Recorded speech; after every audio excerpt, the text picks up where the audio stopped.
అందరికీ నమస్కారం అండి. ఈరోజు కదా ఆ రోజు సెలవు కావడంతో కాస్త ఆలస్యంగా లేచిన నేను లేవగానే హాల్లోకి వెళ్ళాను.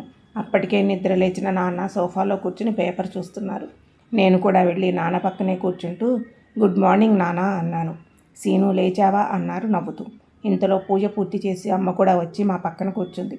సీను, నిన్న మీ అక్క ఫోన్ చేసిందిరా. మీ బావగారి పొలం ఎవరికో కౌలుకి ఇస్తున్నారు అంట. ఆ పత్రాలు అవి చూసి మీ బావగారికి కొంచెం తోడుగా వెళ్ళాలట. నిన్ను పంపించమని చెప్పింది. నీకెలాగో ఈ 4 రోజులు సెలవే కదా, కొంచెం వెళ్ళి ఆ పని చూసిరా బాబు. అవునురా, అలాగే మన శ్రీ చదువు అయిపోయింది, పెళ్లి సంబంధాలు చూస్తున్నారంట. ఆ విషయం కూడా కాస్త మాట్లాడి రారా సీను అంది అమ్మ. ఇంతలో నా శ్రీమతి అందరికీ కాఫీ తీసుకుని వచ్చింది. సరే అమ్మ, సంధ్య నేను ఇద్దరం వెళ్తాంలే అన్నాను నేను శ్రీమతి వైపు చూస్తూ. అయ్యో సారీ అండి, నాకు ఆఫీస్ వర్క్ చాలా పెండింగ్ ఉంది, నేను రావడం కుదరదు. ఈసారికి మీరు ఒక్కరే వెళ్ళండి, ఇంకోసారి ఎప్పుడైనా పిల్లలను తీసుకుని ఇద్దరం వెళదామంది. అవునురా పాపం, సంధ్య ఇంట్లో పని ఆఫీస్ పనితో సతమతమవుతుంది రోజు. అయినా సరే మా ఇద్దరికి పిల్లలకి ఏ లోటు లేకుండా అన్నీ చక్కబెడుతుంది. ఈ సెలవుల్లో అయిన అమ్మాయిని కాస్త ఊపిరి పీల్చుకోనివ్వు. ఈసారికి నువ్వు వెళ్ళి ఒక 2 రోజులు అక్కడే ఉండి అన్నీ చక్కబెట్టుకునిరా అంది అమ్మ. అలాగే అయితే నేను ఒక్కడనే వెళ్తానులే అమ్మ అన్నాను.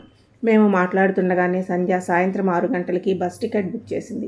అమ్మ నాన్నకు కావాల్సిన మందులు, ఇంట్లోకి కావాల్సిన కూరగాయలు, ఇంకా ఏమేమి కావాలో అవన్నీ అడిగి బజారుకి వెళ్ళి అన్నీ తెచ్చి ఇచ్చి సాయంత్రం అక్క దగ్గరికి బయలుదేరా.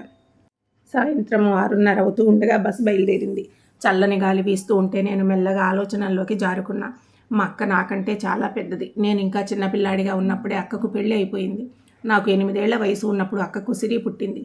పుట్టినప్పుడు బంగారు బొమ్మలా ఉన్న సిరిని చూసి నీకు పెళ్ళాం పుట్టిందిరా సీను అన్నారు అందరూ. కానీ ఆ వయసులో నాకు అవేం తెలియదు. సిరిని చక్కగా ఆడించేవాడిని, తను అడిగినవి అన్నీ తెచ్చిచ్చేవాడిని. తను కూడా మావయ్య మావయ్య అంటూ ఎప్పుడూ నా చుట్టూనే తిరిగేది. పెద్దయ్యాక ఇంకా అందంగా తయారవుతుంది, చదువులో కూడా ఎప్పుడూ టాప్లోనే ఉండేది. తనకేమైనా సలహాలు కావాలన్నా నన్నే అడిగేది. నా చదువు అయిపోయాక పెళ్లి ప్రస్తావన వచ్చినప్పుడు అక్క బావ సిరి విషయాన్ని నా దగ్గర కదిపారు. కానీ నేను సున్నితంగా తిరస్కరించాను. నాకు సిరి అంటే చాలా ఇష్టం, కానీ అది పెళ్లి చేసుకునే ఇష్టం మాత్రం కాదు అని వివరంగా చెప్పాను.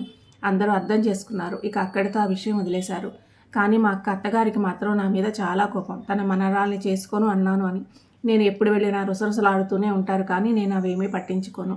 ఇక ఈ మధ్య సిరి బీటెక్ పూర్తి చేసింది. ఉద్యోగం చేస్తాను అంటే మా బావ ఒప్పుకోలేదు. అంతగా కావాలంటే పెళ్ళయ్యాక తన భర్తకి ఇష్టమైతే చేయొచ్చులే అన్నారు.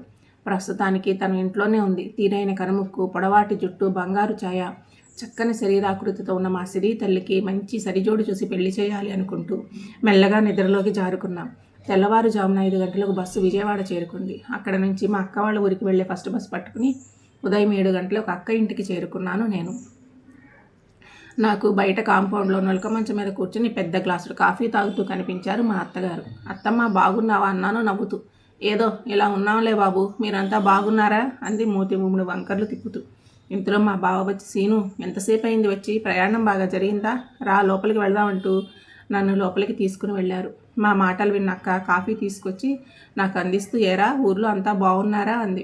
అంతా బాగున్నారక్క అన్నాను కాఫీ తాగుతూ. నేను బావ కాసేపు మాట్లాడుకున్నాక, సీను నాకు పక్కూరిలో కాస్త పని ఉంది, చూసుకుని మధ్యాహ్నానికి వచ్చేస్తా, ఈలోపు నువ్వు కాస్త విశ్రాంతి తీసుకో అన్నాడు బావ. సరే బావా, నువ్వు వెళ్ళిరా అన్నాను. సీను స్నానం చేసి రారా, టిఫిన్ తిందు కానీ అంది అక్క. సరే కానీ అక్క సిరి ఏది అన్నాను ఇల్లంతా కలియజూస్తూ. అది ఇంకా లేవలేదు లేరా, నువ్వు వెళ్ళి స్నానం చేయిపో ముందు అంది. స్నానం చేసి బయటికి వచ్చిన నాకు బయట సోఫాలో కూర్చుని టీవీ చూస్తూ ఒక భారీ కాయం దర్శనమిచ్చింది. అటు తిరిగి కూర్చోవడం వల్ల ఎవరో పోల్చుకోలేకపోయా. మెల్లగా అటువైపు వెళ్ళా ఎవరో చూద్దామని. ముందుకు వెళ్ళిన నన్ను చూసి, మావయ్య బాగున్నావా, ఎప్పుడు వచ్చావు అంది సిరి సంతోషంగా. సిరి నువ్వా అన్నాను నేను ఆశ్చర్యంగా కళ్ళింత పెద్దవి చేసి. ఏంటి నువ్వు ఇలా అయిపోయావు అన్నాను. ఏమైంది మావయ్య అంది. ఏం లేదులే అన్న. సరే మావయ్య, నేను స్నానం చేసి వస్తాను అక్కడి నుంచి వెళ్ళిపోయింది. అక్క వంట చేస్తూ ఉంటే వంటింట్లోకి వెళ్ళా. నన్ను చూసిన అక్క, నీకు ఇష్టమని కారం దోశ చేశా సీను, చట్నీ పోపు పెడుతున్నా, అలా కూర్చో తిందు కానీ అంది నవ్వుతూ. అది సరేగానక్క, సిరి ఏంటి అలా అయింది అన్నాను. దానికేమైంది అంది అక్క దోశ పేనం మీద పోస్తూ. అది కాదు, నాజుగ్గా ముద్దుగుమ్మలాగా ఉండే సిరి ఇప్పుడు బొద్దుగుమ్మ అయిపోయింది, సైజ్ 0 మూవీలో అనుష్కలాగా తయారైంది అన్నాను. ఓ అదా, తను ఉద్యోగం చేస్తానంటే మీ బావ వద్దు అన్నారు. చిన్నప్పటి నుంచి హాస్టల్లో ఉండి చదువుకోవడం వల్ల దానికి స్నేహితులు ఎవరూ లేరు ఈ ఊర్లో. ఇంకేం చేస్తుంది పాపం, తినడం పడుకోవడం అంతే అంది అక్క. నాకు 2 దోశలు ఒక ప్లేట్లో పెట్టి ఇచ్చి ఇంకో ప్లేట్లో 6 దోశలు, గిన్నె నిండా పచ్చడి తీసుకుని సిరి గదిలోకి వెళ్ళి ఇచ్చి వచ్చింది. అక్క అన్ని దోశలు ఎవరికి అన్నాను. సిరికి అంది అక్క. అన్ని తింటుందా అన్నాను నేను ఆశ్చర్యంగా. దానికి కారం దోశలు ఇష్టంలే, నీకు ఇంకో 2,000 అంది అక్క. అమ్మో నాకు వద్దులే అన్నాను నేను. సరే తిని నువ్వు రెస్ట్ తీసుకో, నువ్వు వచ్చావని మీ బావ తోట దగ్గర నుంచి నాటుకోడిని పట్టి పంపించారు, నేను ఆ పని చూస్తా అంది. బాగా అలసిపోవడం వల్ల మంచం మీద వాళ్ళగానే నిద్ర పట్టేసింది నాకు. మధ్యాహ్నం లేచి నా గదిలో నుండి బయటికి వస్తున్న నాకు ఓ 25 గారెలు పెద్ద గిన్నె నిండా నాటుకోడి పులుసుతో ఎదురొచ్చింది అక్క. అక్క నేను అన్ని తినలేను అన్నాను కంగారుగా. అవి నీకు కాదురా శ్రీకి, నువ్వు వెళ్ళి ముఖం కడుక్కునిరా అంది అక్క. అన్ని తింటుందా అన్నాను ఆశ్చర్యంగా. ఇదిగో సీను, వచ్చి నా పన్నెడిని చూస్తున్నా, అన్ని తింటుందా అని నా మనవరాలకి దిష్టి పెడుతున్నావు. అదేమైనా నీ సొమ్ము తింటుందా? ఈ ఆస్తికి ఏకైక వారసురాలది, ఎంత తింటే నీకేంటి అంటూ మంది అత్తమ్మ. రేయ్ నువ్వు తిందు కానీ రారా అంటూ అక్కడి నుండి నన్ను లాక్కెళ్ళింది అక్క. అక్క నీ పద్ధతేం బాగాలేదు అక్క అన్నాను. నేను అన్నం తినడం అయ్యాక. నేనేం చేశాను రా అంది అక్క. శ్రీ అలా బుద్ధిగా తయారవడానికి కారణం నువ్వే, ముందు దానికి తిండి తగ్గించు అన్నాను. ఏమోరా, అది ఎప్పుడు ఇంటికి వచ్చినా అలా చేసి పెట్టడం అలవాటు నాకు అంది. అప్పుడంటే హాస్టల్లో ఉండి ఎప్పుడో ఒకసారి ఇంటికి వచ్చేది కాబట్టి సరిపోయేది, కానీ ఇప్పుడు కూడా అలా చేసి పెట్టడం ఏంటి అన్నాను కాస్త కోపంగా. ఇంతలో శ్రీ వచ్చింది. మామయ్య తిన్నావా అంది నవ్వుతూ. నేను తలాడించా. అమ్మ నాకు నేతి అరిసెలు చేసి పెట్టవా అంది గారాభంగా. శ్రీ అలా కూర్చో, నీతో కొంచెం మాట్లాడాలి అన్నాను నేను. ఏంటి మామయ్య అంటూ నా ఎదురుగా కూర్చుంది. శ్రీ ఈ మధ్య ఎప్పుడైనా నువ్వు అద్దంలో చూసుకున్నావా? అసలు ఎలా తయారయ్యావో చూసావా?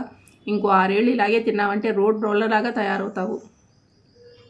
అప్పుడు పెళ్లి సంబంధాల సంగతి దేవుడెరుగు, హాస్పిటల్ చుట్టూ తిరగాల్సి వస్తుంది. ముందు తిండి తగ్గించు అంటూ చాలా కోపంగా అరిసినంత పని చేశాను. పాపం శ్రీ ఏడుస్తూ తన గదిలోకి వెళ్ళి తలిపేసుకుంది. నన్ను ఎప్పుడు అంత కోపంగా చూడని అత్తమ్మ భయపడి నోరు మూసుకుని కూర్చుంది. అక్క మాత్రం ఏంట్రా అలా తిట్టావు దాన్ని అంది బాధగా. అక్క నువ్వు అలా ఉండబట్టే అది అలా తయారైంది, ఏం కాదులే అంటూ అలా కొంచెం ఊర్లో తిరిగి రావడానికి వెళ్ళాను.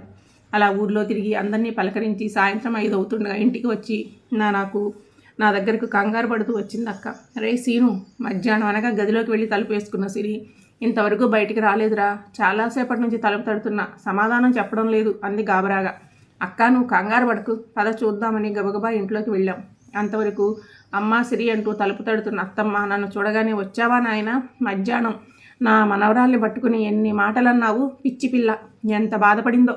లోపలికి వెళ్ళి తలుపు వేసుకుంది. ఎంత పిలిచినా పలకడం లేదు అంటూ గట్టిగా అరవడం మొదలుపెట్టింది నా మీద. అది అసలే పల్లెటూరు కావడంతో ఏమైంది అంటూ చుట్టుపక్కల వాళ్ళు వచ్చారు. వాళ్ళందరినీ చూడగానే మా అత్తమ్మ స్క్రిప్ట్ మొత్తం చదివేసింది.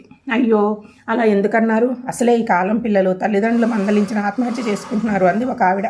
ఆ మాటలు విని అంతవరకు ధైర్యంగా ఉన్న అక్క ఏడవడం మొదలుపెట్టింది.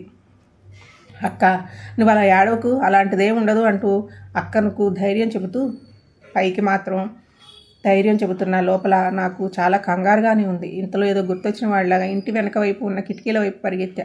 అవేమైనా తీసుకున్నాయేమో అని. లాభం లేదు, అవి కూడా వేసున్నాయి. చూస్తుండగానే ఒక 50 మంది జనాలు పోగయ్యారు, చిన్న పెద్ద అంతా కలిసి. నేను కొంతమంది యువకులు కలిసి తలుపుని మా భుజాలతో బలంగా తోసాం, కానీ అవి చాలా దృఢంగా ఉన్నాయి, అస్సలు కదలలేదు. ఇంతలో మా బావ కూడా వచ్చాడు. ఇంటి ముందు ఉన్న జనాల్ని చూసి కంగారుగా లోపలికి వచ్చాడు. కొడుకుని చూడగానే మా అత్త మళ్ళీ స్క్రిప్ట్ మొత్తం అప్పచెప్పింది. బావ నా వైపు చూశాడు. సారీ బావా అన్నాను నేను తల వంచుకుని.